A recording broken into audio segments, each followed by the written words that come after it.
everyone and welcome to the Captain's Video Weblog. We are Tuesday, January the 5th. It's a weird word.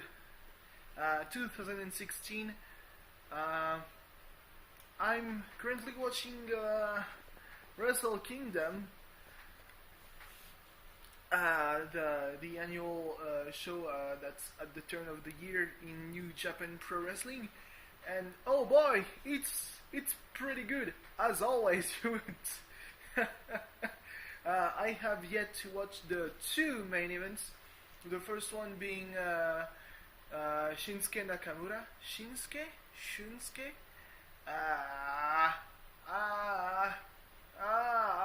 Why can't I remember? Versus AJ Styles.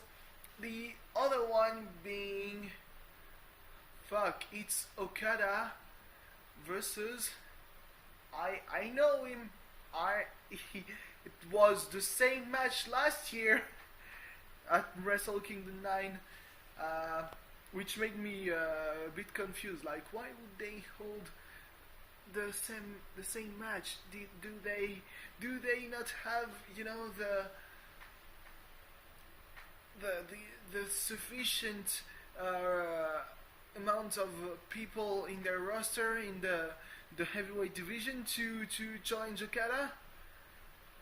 Not that I complain, because last year the match was fucking amazing, but anyway, yeah, I've been kind of spoiled. Not only the ending of the Nakamura versus Styles match, because the next night in New Year Dash, there happened a big thing, you know, surrounding the rumors that Nakamura, Styles, and I think it's Carl Anderson and Doug Gallows could come to the WWE, which is a very big move. It really changes the paradigm. It's a huge change in the whole landscape of professional wrestling, because in terms of wrestlers, Nakamura is pretty much a company man. He arrived at New Japan in 2002. It was his debut in the industry, and now he comes to the biggest company. I mean, for now he's still the Intercontinental Champion, the IWGP Intercontinental Champion, but I mean, with the rise of Kenny Omega as the leader of the Bullet Club, and I mean, it's really weird that Anderson and Gallows aligned themselves with Kenny Omega. Oh boy, my sister plays Undertale. Why? I mean, it's Steam that told me, because my sister is one of my friends in Steam. Anyway, yeah. You would think that if two people are going to leave the company, they would not align themselves with the new leader. They would probably, you know, take the triple super kick by Omega and the Young Bucks. It was a really weird moment, you know, like pretty much every big moment in the history of the Bullet Club, like the formation of the Bullet Club. It's Prince Devitt, now known as Finn Balor, who attacks the opponent of Carl Anderson, who is the opponent of Okada tonight at Wrestle Kingdom. God damn it! I don't want to say a name, you know, off the top of my head, because I'm probably going to be wrong, and I would probably be naming a guy from the Bullet Club, because somehow, yeah, you know, there's only one Japanese dude in the Bullet Club. I might name him. Anyway, yeah. So I know that AJ Styles took a bow. Of course, obviously, it's not because he's going to leave. I mean, if there's one thing I know about New Japan, is that they have year-long contracts.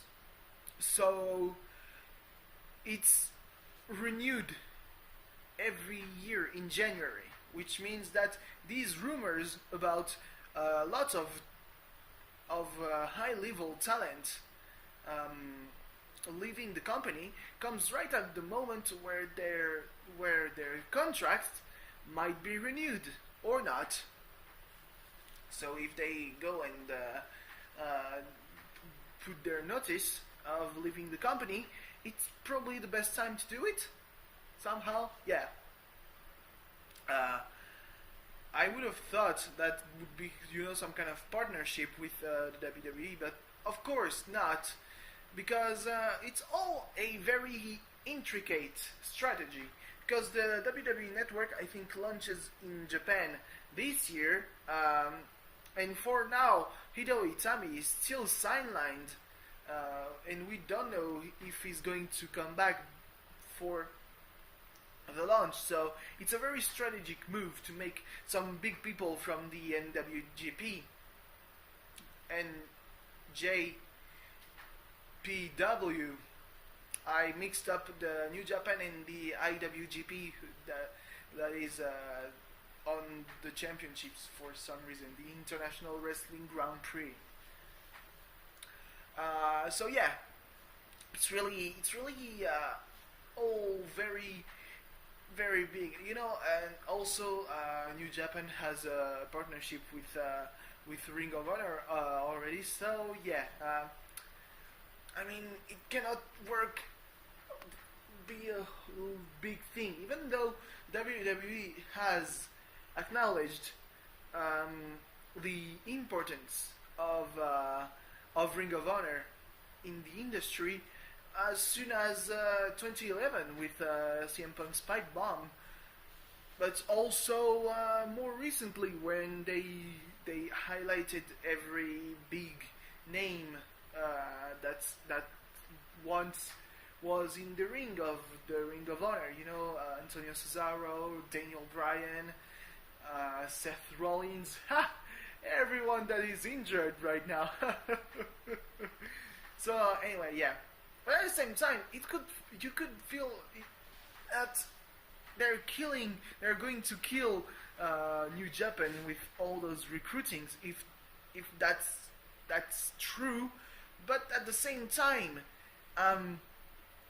it might be an unpopular opinion, but I feel that Bullet Club has run its course as is. The Bullet Club as is has run its course in New Japan. It's basically all the same thing, and after some time it might get tiresome. Of course, there's not as many events, though one could argue that, yeah, they held a pay-per-view on the 3rd, which was Sunday night, and they held a pay-per-view yesterday. And you're like, isn't it a little bit too much? I mean, there's a lot of pay-per-views. I think a couple days or just a few weeks from now, there's New Beginnings in Osaka, and then the same in Niigata. There's a lot of things happening. They've also got their weekly show on TV Asahi, I think. Now, don't quote me on that. But yeah, god damn it, is it fanning some cold air? Nah. Talking about my heating fan. I've noticed something. Cold air, very thick, because there's this thing with that I pretty much had this kind of thing. I don't know if you can see it over the microwave next to the cardboard things. There, this thing here. It's made to cleanse the air. Kinda. It's a purificator. It's made to purify the air. And also it's supposed to have a smell that it's usually very tough. I've had this thing for many years in my bedrooms because I've got asthma. So obviously I can't spend too much time with some shit air,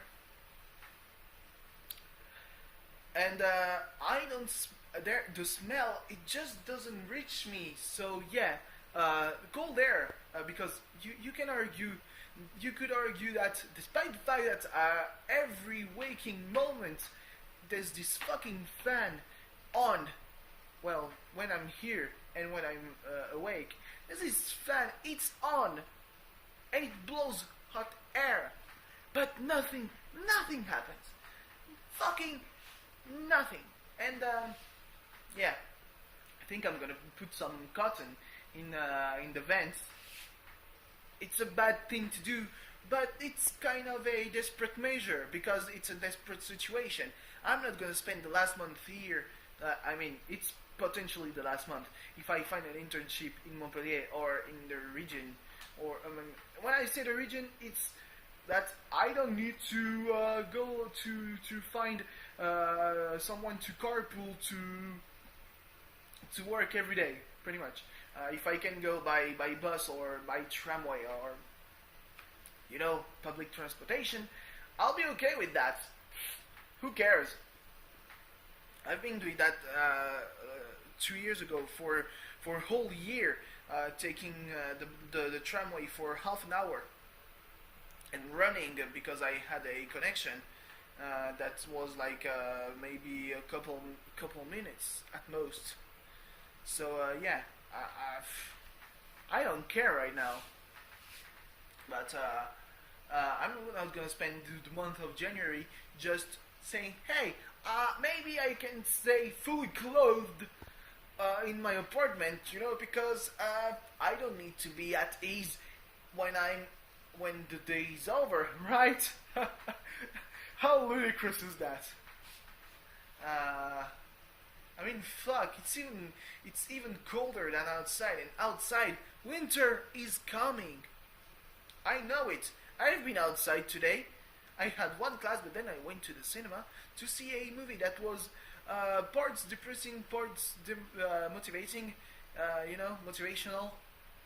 It was depressing because it's the story of two guys who are pretty much fuck-ups, and they're 30 years old, and they spit hot fire one time on the radio, and they've been produced by a couple of dudes who are in some shady business,